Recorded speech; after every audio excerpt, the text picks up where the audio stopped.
All right, hi guys, I'm gonna show you how to string your clay pieces today. Pretty simple process. The first thing you're gonna do is lay out all of your clay pieces just like you want them to hang. All right, be mindful of the spacing.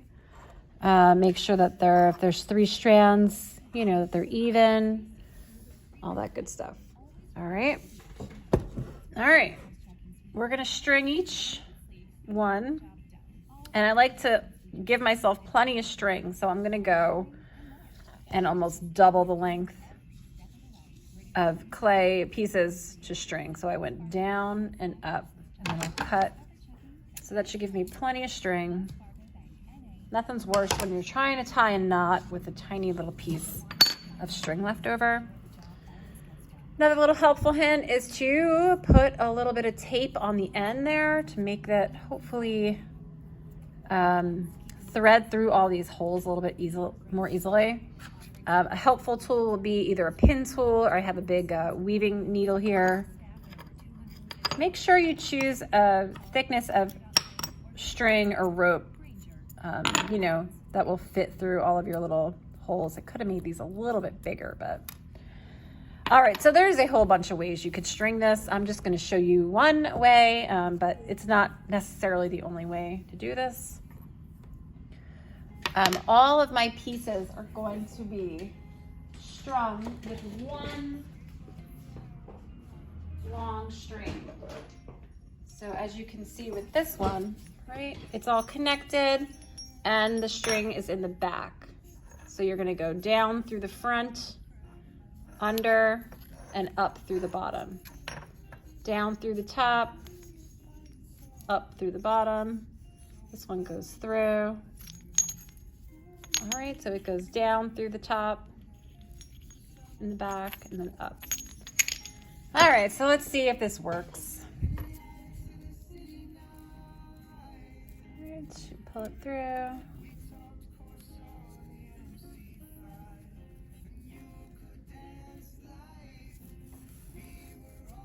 Don't pull it all the way out. I didn't tie this off. I'm gonna tie this off to a piece of driftwood later. So give yourself plenty of extra string at the top. All right, so I went down through the top. I'm gonna go up through the bottom, pull it through. You could add a bead in between here if you'd like. I have a whole bucket of beads up front. All right, so it goes down through the top, up through the bottom.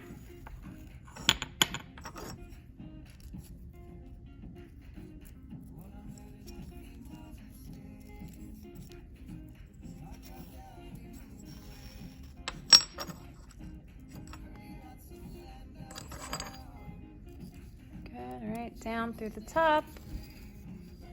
This one's going really easily. Sometimes if you have holes that are clogged, you might have to like unclog them a little bit, but this seems like it's gonna hang pretty nicely.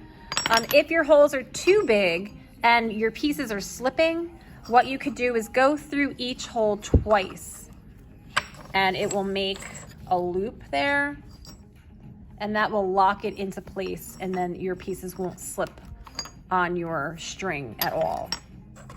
All right, mine seem like they're pretty good, but depending on how big you made your holes. All right, and then this is the last piece here, kind of out of the camera frame. All right, I'm gonna go through this one twice as well. I'm gonna go back down through the top. Oops, a little bit more. I don't have any fingernails, but if you have fingernails, it'll help you a little bit with this, pulling it through. All right, and then when you're all done and you have all your spacing all set, you could tie this off at the back or on the bottom here. I would just do a couple of box knots, keep it really simple and clean, and then cut off any extra that you have. In class, I'll show you how to make tassels, so you might want to add a tassel to the bottom.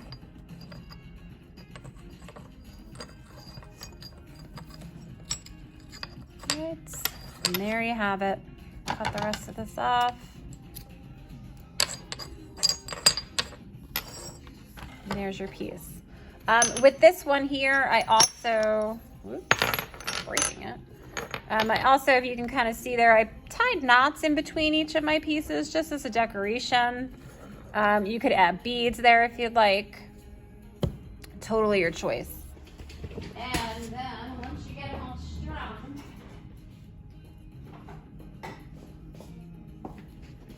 if you have multiple strands, which this one here is 3, you would get a nice piece of driftwood or stick from the desk up front. And if not, if you just want them individually strung, I have some driftwood up here that you could just tie and kind of hang